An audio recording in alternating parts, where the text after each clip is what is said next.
Hello अस्सलाम वालेकुम students, आप देख रहे हैं मुज़म्मिल एकेडमी और मैं आपका मेज़बान मुज़म्मिल को।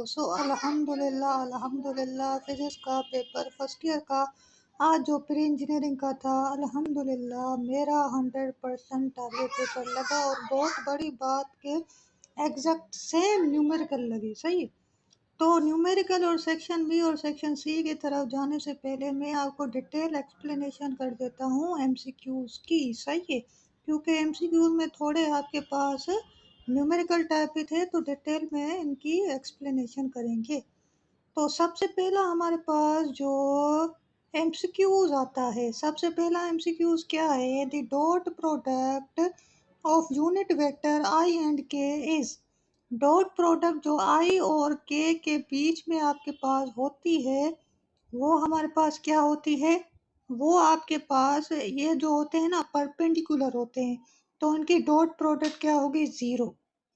फिर हमारे पास आ जाता है change in momentum is equal to change in momentum. Change in momentum हमारे पास इम्पल्स के बराबर होता है। किसके बराबर होता है? इम्पल्स के। इम्पल्स को हम डोनेट करते हैं जे से। जे बराबर होता है डेल्टा पी के। सही है, डेल्टा पी के बराबर होता है। और जे जो जे है इम्पल्स, ये और भी हमारे पास बराबर होता है, हमारे पास प्रोडक्ट होती है एफ इंटू डेल्टा टी की। एफ इंटू डेल्टा टी की। सही है, तो इसका करेक्ट आंसर होगा इम्पल्स। एमसीक्यू नंबर 3 है, every point on the rotating body has same angular velocity. उसकी वेलोसिटी क्या होती है? एंगुलर वेलोसिटी ओमेगा, जिसे हम कहते हैं ओमेगा, वो क्या होती है? अब हमारे पास एमसीक्यू नंबर 4 है। एमसीक्यू नंबर 4 में हमसे क्या कह रहा है? एमसीक्यू नंबर 4 में हमसे कह रहा है the work done in lifting 30 kg mass to a height of 20 metre is when g is equal to 9.8 metre per second square. तो हमारे पास जो मास है, एम हमारे पास कितना है? एम हमारे पास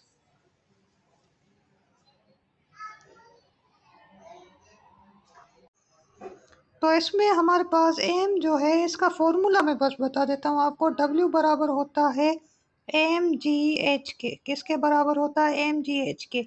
तो एम हमारे पास क्या है? एम हमारे पास है, एम हमारे पास है एम हमारे पास क्या है? 30। एम हमारे पास 30 है। 30 इंटू 9.8 और हम इंटू करेंगे 20 मीटर। तो हमारे पास जो आंसर आएगा वो क्या आएगा? हमारे पास आंसर आएगा सी। सही है, सी आपका करेक्ट ऑप्शन है। फिर हमारे पास आ जाता है एमसीक्यू नंबर 5। एमसीक्यू नंबर 5 में आपसे कहता है Coulomb's Coulomb force in a dielectric medium is less than in a vacuum due to electrical polarisation. Correct option इसका इलेक्ट्रिकल पोलराइजेशन। एमसीक्यू नंबर 6 है the Doppler effect is used in this medical imaging technique. Correct option है ultrasound. MCQ number 7 है आपका। MCQ number 7 क्या है? In a charged parallel plate capacitor, the electric field between the plate is correct option है uniform. MCQ number 8 है this electromagnetic wave has the longest wavelength. Correct option है radio wave. इसका order of increasing होता है, सबसे पहले आपके पास gamma ray होती है, गामा रे उससे बड़ी आपके पास वेवलेंथ होती है, गामा रेस की होती है। फिर आपके पास होती है एक्स रेज की, फिर होती है विजिबल लाइट की, फिर होती है माइक्रोवेव की, फिर उससे बड़ी होती है रेडियो वेव सी। तो सबसे लॉन्गेस्ट जो वेवलेंथ है वो किसकी है? रेडियो वेव की। सही है। फिर हमारे पास आ जाता है the nature of voltage signal generated by microphone is analogue. MCQ number 10 है in a mass spring oscillator if the attached mass is double the time period will be। इसका करेक्ट ऑप्शन है आपके पास रूट टू टी। सही है। इसको आप solve कैसे करोगे? Time period of mass spring के फॉर्मूले से। Time period of mass spring हमारे पास क्या होता है? 2 पाए रूट में हमारे पास होता है एम अपॉन के। सही है, मास हमने डबल कर दिया। मास हमने क्या कर दिया? मास हमने क्या कर दिया? डबल। मास को डबल करते ही हमारे पास क्या हो, मास को हमने क्या कर दिया? डबल। तो टी हमारे पास जो न्यू टी है वो हमारे पास क्या आ जाएगी? 2 पाई रूट में हमारे पास क्या आ जाएगा? 2m अपॉन का हमारे पास क्या आ जाएगा? के।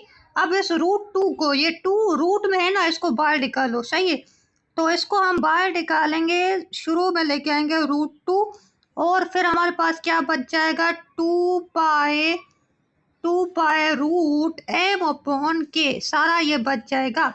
क्या बच जाएगा? सारा यही बच जाएगा। फिर हम क्या करेंगे? तो हमारे पास आ जाएगा टी, जो न्यू हमारे पास आ जाएगी वो क्या आ जाएगी? √2t। सही है, तो ये आपका इसका सॉल्यूशन होगा। फिर हमारे पास आ जाता है एमसीक्यू नंबर 11। एमसीक्यू नंबर 11 में क्या कह रहा है? एमसीक्यू नंबर 11 में कह रहा है the significant figures in the number 406.058। इसमें सिग्निफिकेंट नंबर आपके पास 6 ही होंगे, क्योंकि 0 जो है वो नॉन जीरो के बीच में आ रहा है तो 0 काउंट होगा, और डेसिमल के बाद भी 0 काउंट होता है। तो इसके टोटल जो भी नंबर होंगे वो सिग्निफिकेंट नंबर ही होंगे। टोटल जितने डिजिट हैं वो सारे सिग्निफिकेंट हैं। MCQ number 12 है the buoyant force of the object in salt water compared to the that in fresh water will be। इसका करेक्ट आंसर होगा ग्रेटर, क्योंकि buoyant force जो होती है वो डायरेक्टली प्रोपोर्शनल होती है हमारे पास डेंसिटी से। FB जो होती है हमारे पास डायरेक्टली प्रोपोर्शनल होती है हमारे पास डेंसिटी से। और आपको पता है कि साल्ट वाटर की डेंसिटी हाई होती है देन फ्रेश वाटर, तो करेक्ट ऑप्शन होगा ग्रेटर। MCQ नंबर 13 है हमारे पास the speed of sound in air at STP is 332 metre per second if the air pressure becomes double at the same temperature then speed of sound will be. इसका correct answer वही होगा जो हमारे पास speed of sound है air में। सही है, प्रेशर, एयर प्रेशर भले डबल हो ट्रिपल हो, इससे कोई भी फर्क नहीं पड़ता।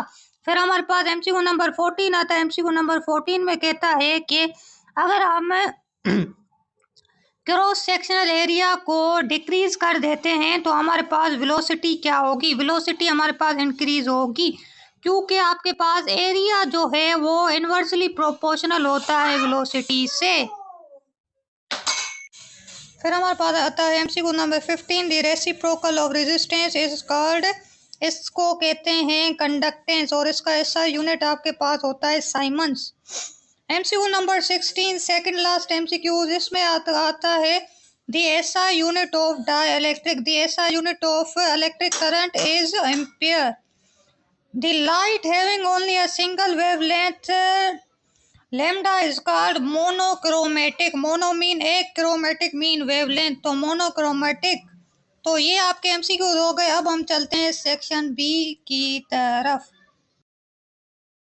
सेक्शन बी का हमारे पास जो सबसे पहला क्वेश्चन है वो क्या है? न्यूमेरिकल।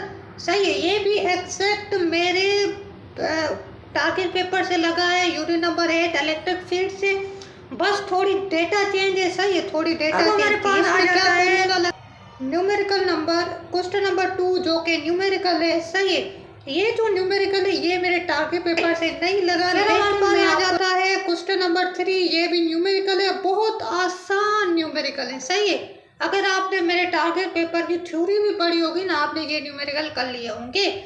न्यूमेरिकल नंबर 3 है, इसमें आपको पास्कल लॉ लगाना है F1/A1 equal to F2 upon A2। हमारे पास आ जाता है न्यूमेरिकल, ये भी न्यूमेरिकल है, 4 भी न्यूमेरिकल है। सही है, क्वेश्चन नंबर 4 भी आपका क्या है? न्यूमेरिकल है, जो कि आपका आया है इक्वेशन ऑफ कंटिन्यूटी। सही है, ये मैंने शॉर्ट क्वेश्चन दिया था, अगर आपने वो याद किया था तो आपका ये क्वेश्चन भी हो गया होगा, जिसमें आपका फ्लो रेट का आपका फॉर्मूला लगेगा, जिसमें Q इज इक्वल टू होता है AV। अब हमारे पास क्वेश्चन नंबर 5 जो है ये आपका थ्योरी का है, define elastic and inelastic collision. ये मैंने वैसे दिया तो नहीं था, लेकिन अगर आपने लॉन्ग क्वेश्चन याद किया था जो कि elastic collision in one dimension, अगर आपने याद किया था तो आपको ये डेफिनेशन आनी चाहिए। फिर आता है क्वेश्चन नंबर 6, ये भी मेरे टारगेट चलते हैं और में डायमेंशन जो मोस्ट इम्पोर्टेंट था, मेरी डायमेंशन लगी है, ये वाली डायमेंशन मेरी लगी है। सही है, मैंने वैसे भी थोड़ी डायमेंशन दी थी, ये भी बिल्कुल सेम डायमेंशन है, तो ये भी, क्योंकि हर वेलोसिटी की डायमेंशन सेम ही होती है। फिर हमारे पास आ जाता है क्वेश्चन नंबर 7, ये भी एक न्यूमेरिकल है, ये भी मैंने ही आपको दिया था, एग्जैक्ट सेम है, बस डेटा डिफरेंस है। और वाला जो है ये भी यूनिट नंबर 5 से आया है, एग्जैक्ट सेम आया है मेरे टारगेट पेपर के क्वेश्चन से। क्वेश्चन नंबर 8 ये मेरे टारगेट पेपर में नहीं था। और इसके और में जो आपका न्यूमेरिकल है ये भी 100% मेरे टारगेट पेपर से, बस डेटा चेंज है। क्वेश्चन नंबर 9 ये भी मेरे टारगेट पेपर से, बस डेटा चेंज है। यहाँ पे आपके पास कह रहा होगा मेरे टारगेट पेपर में है find the speed at 127 centigrade और यहाँ पे 47 सेंटीग्रेड है, बस ये चेंज है। फिर हमारे पास और में जो न्यूमेरिकल है ये भी मेरे टारगेट पेपर से नहीं है, लेकिन अगर आपने याद किया होगा तो, अगर आपने थ्योरी याद की है तो ये आपका निकल गया होगा। फिर हमारे पास आ जाता है क्वेश्चन नंबर 10। क्वेश्चन नंबर 10 जो है ये आपका, अगर आपने एन लूप वाला जो लॉग मैंने दिया था उसका फॉर्मूला आता होगा तो आपने ये भी कर लिया होगा, जो कि मेरे टारगेट पेपर से ही है। बाद और भी जो क्वेश्चन है ये भी एग्जैक्ट मेरे टारगेट पेपर से आया है। बाकी ये सारे लोग जो हैं मेरे टारगेट पेपर से लगे हैं, सिवाय सेंटीमीटर एक्सेलरेशन, जो कि मैंने, अगर आपने गैस पेपर की वीडियो देखी है तो उसमें मैंने कहा था ये कल लेना आएगा। सही है, बाकी अगर आपने ये छोड़ा है तो कोई बात नहीं, वैसे भी चॉइस बहुत थी। और दूसरा हमारा इलेक्ट्रिकल टाइपो, ये भी मेरे टारगेट पेपर से नहीं आया, बाकी सारे मेरे टारगेट पेपर से आए हैं। सही है, तो बाकी प्री इंजीनियरिंग वालों का जिनका अभी फिजिक्स का पेपर होने वाला है वो CS वालों का, CS वालों का जिनका अभी पेपर होने वाला है तो वो भी इससे मेरे टारगेट पेपर से तैयारी करना, तो इंशाल्लाह आपका हो जाएगा। और इस पेपर को भी तैयार कर लेना क्योंकि क्वेश्चन इससे भी रिपीट होंगे। तो मिलते हैं नेक्स्ट वीडियो में, तब तक के लिए अल्लाह हाफिज़।